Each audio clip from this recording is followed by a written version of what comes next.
우리가 손양원 목사님의 짧은 48년의 인생에서 꼭 기억해야 될 세 가지 사건이 있죠. 하나는 여수의 양원 나환자촌에 들어가셔서 그곳을 떠나지 않고 그분들의 손과 발이 되어 함께 사셨던 삶입니다. 목회자의 삶입니다. 또한 신사참배를 끝까지 반대하셔서 감옥에 갇히시고 두 차례 감옥에 갇혀서 총 한 5년간을 모진 옥고를 당하셨습니다. 38년도에 신학교 졸업하셨는데 목사 안수는 감옥에 가 계시는 동안 받지 못해서 46년에 받으셨어요.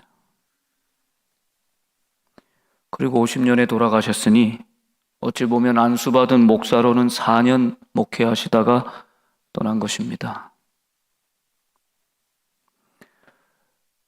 그리고 여순반란 사건 때 사랑하는 두 아들을 하루아침에 잃어버리고 그 죽인 원수를 양아들로 삼아 훗날 목회자까지 만드는, 인간으로서 어떻게 이럴 수 있을까 싶은 삶을 사셨고 사랑으로 예수님 가신 그 길, 십자가의 정신을 가장 잘 보여주신 분이다. 짧은 인생 목회자로서 사셨지만 너무나 놀라운 사랑을 우리에게 보여주신 분이다 라는 생각을 하면서 오늘 우리의 삶에 이 무능력해가는 한국 사회와 한국 교회, 이분처럼 하루만 살 수 있다면 라는 소망을 가지고 사랑하는 아들들에게 남겨준 옥중서신, 감옥에서 쓴 아들을 향한 편지를 우리에게 주시는 말씀으로 오늘 받고자 합니다. 같이 한번 귀 기울여 들어보시기 바랍니다. 아이들아, 결코 죄를 범하지 말아라. 사람이 죄를 범하면 죄의 종이 되어 일생을 고통으로 살게 되느니라. 행여나 마귀의 유혹에 빠질까 하여 아버지로서 마음이 쓰인다. 성경에 너희가 죄를 대적하되 피 흘리기까지는 힘쓰지 아니하고 라는 히브리서 12장 4절의 훈계의 말씀이 있다. 죄를 범하면 몸과 마음이 괴롭고 번민하여 지옥까지 들어가게 되고 공포심이 생기고 마음에 기쁨이 없으며 하나님과 사람 앞에 수치를 당하게 되어 주변에 고통과 근심을 끼치며 개망신당하게 된다. 그래서 죄를 대적하되 라며 죄를 원수같이 보고 절대 용납하지 말라고 하신다. 예를 들어 돈은 필요한 것이나 돈으로 죄를 범하면 돈은 보배가 아니라 원수가 된다. 어떤 여성을 좋아했으나 그녀로 인해 죄를 범할 경우 그녀는 사랑하는 자가 아니라 너의 원수가 된다. 이와 같은 것들은 멀리하는 게 제일 좋은 방책이다. 피 흘리기까지라는 말은 죄가 이렇듯 무섭고 강하기에 웬만한 노력으로는 이겨낼 수 없다는 뜻이다. 왜냐하면 죄는 아담으로부터 내려온 오래된 유전이기 때문이고 부모로부터 물려받은 죄의 씨가 있기 때문이며 세살 습관 버릇되기 때문이며 마귀의 세력이 너무 강하고 교묘하기 때문이다. 그래서 피를 흘릴 정도의 결사적 의지와 인내가 아니고서는 안 된다. 힘쓰지 아니하고 라는 말은 계속 노력하라는 말이다. 한 가지 죄를 이겼다고 100가지 죄를 다 이긴 것도, 한 번 이겼다고 영원히 이긴 것도 아니니 늘 완전한 성결에 이르도록 부단히 노력해야 한다. 인생의 3대 원수는 육체의 욕심, 세상의 허영, 마귀의 유혹이다. 이 세 원수를 항상 삼가고 싸워서 이겨야 한다. 그러려면 노력과 인내가 필요한데 피 흘릴 정도의 의지라야 죄를 이길 수 있다. 어떤 사람은 나는 본래 의지가 약하기에 어쩔 수 없다라고 하나 비겁한 핑계일 뿐이다. 힘쓰는 자를 주께서 도와 승리하게 하신다. 사랑하는 자녀들아, 너희는 부디 아버지를 본으로 삼지 말거라. 나는 죄인 중 괴수이나 너희는 의로운 자가 되기를 바라고, 나는 못난 자이나 너희는 모든 사람 중에 가장 잘난 자가 되기를 소원한다. 그리고 우리는 그리스도인이니 모범적 행위와 국민 의무에 솔선하여 보국 정신에 소홀하지 말거라. 그리고 노동에 힘쓰거라. 돈을 위하여 일하는 자는 돈의 종이지만 의를 위한 실행으로 일하는 자는 의의 일꾼이다. 마지막으로 부탁할 것은 믿음과 지식을 온전히 갖추어야 한다는 것이다. 진리에 이르는 길은 두 방면이다. 믿음의 실천에서 지식에 이르는 길과 지식을 통해 믿게 되는 길이다. 알은 믿음으로써 정확함을 증명하고 믿음은 알므로써 그 신성함을 깨닫게 된다. 이 둘은 서로에게 스며들어 한 진리의 두 입구이며 서로 도와 힘쓰는 동지다. 믿음 없는 암 없는 믿음은 있을 수 없다.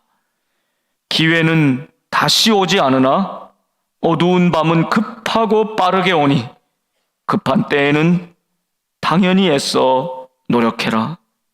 하나님의 뜻은 사람을 기다리지 않는다. 아버지 씀. 손양원 목사님은 또 아들 동인군에게 이런 편지도 남겼습니다. 만사가 다 때를 놓치면 못 쓰는 법이다. 너도 근본은 기도하기와 성경 읽기이지만 다음에는 좋은 책을 구해서 하도록 하여라. 공부하기 좋은 시기를 놓치지 말 것을 꼭 잊지 말아라. 만약 때를 놓친다면 후회는 불급이다. 그리고 무엇보다 좋은 것은 신앙의 위대한 인격 생활을 힘쓰라.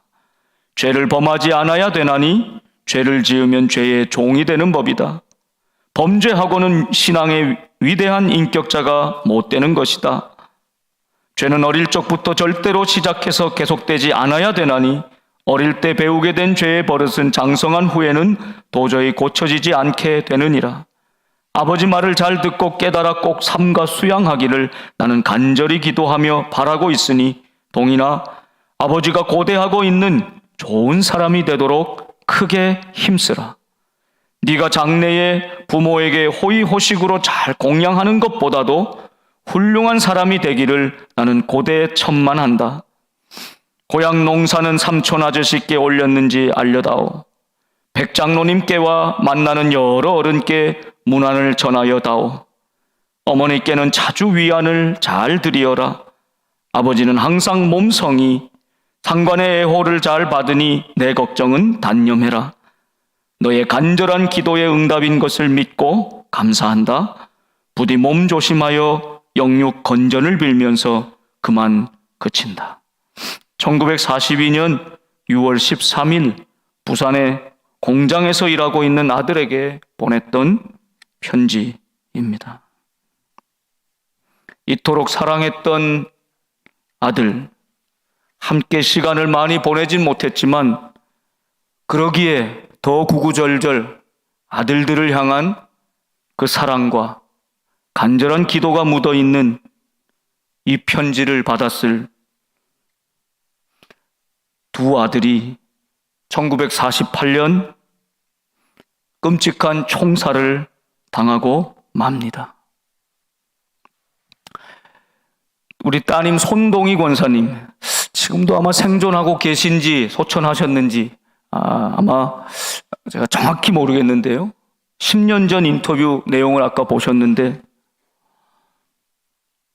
두 아들이 죽어서 그 옷을 받고는 손양원 목사님도 부들부들 떨면서 피눈물 같은 눈물을 쏟으셨더라고.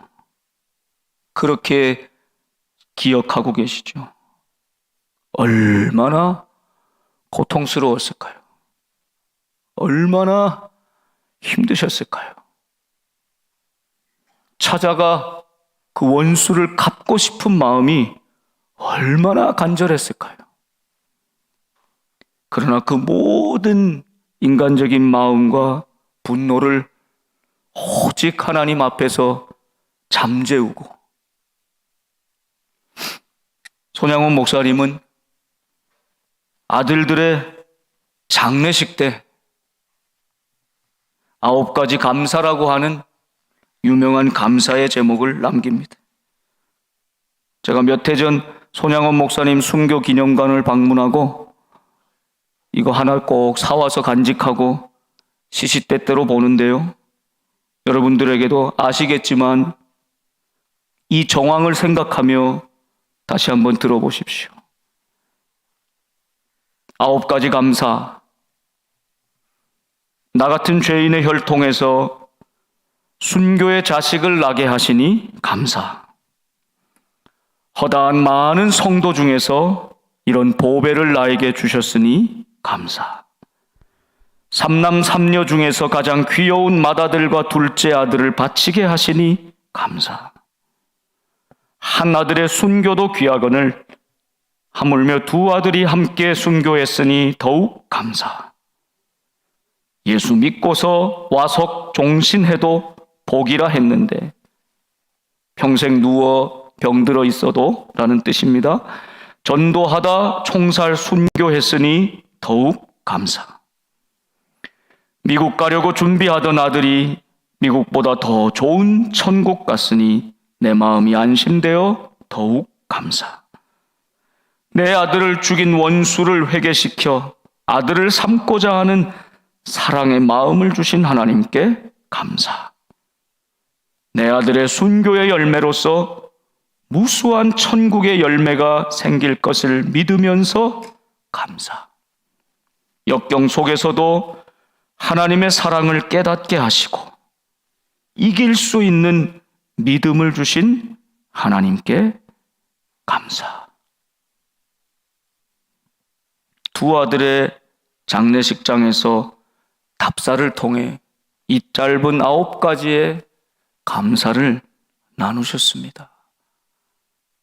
그리고 1만 원의 감사 헌금을 하셨는데 그 당시 목사님 한 달 사례가 80원입니다.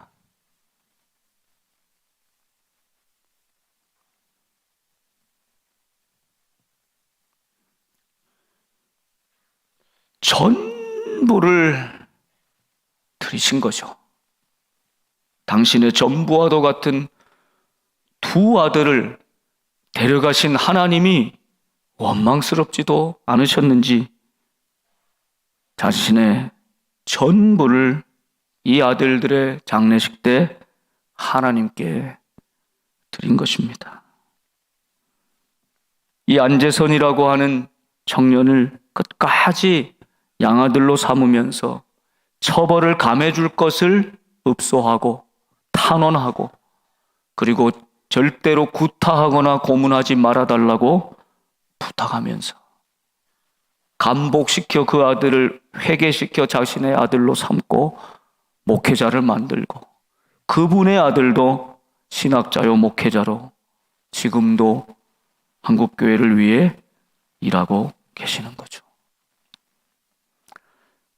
손양원 목사님, 그분의 별명, 그분의 책 사랑의 원자탄.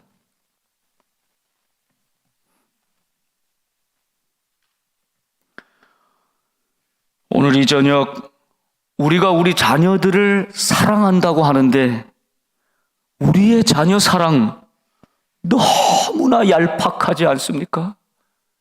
너무나 순간적이지 않습니까? 너무나 이기적인 것 아닙니까? 정말 우리 자녀들에게 무엇을 물려주어야 하는가? 손양원 목사님이 보여준 예수님의 정신, 십자가의 정신, 바로 그 사랑의 증거를 우리의 삶으로 보여줄 수 있어야 하지 않을까.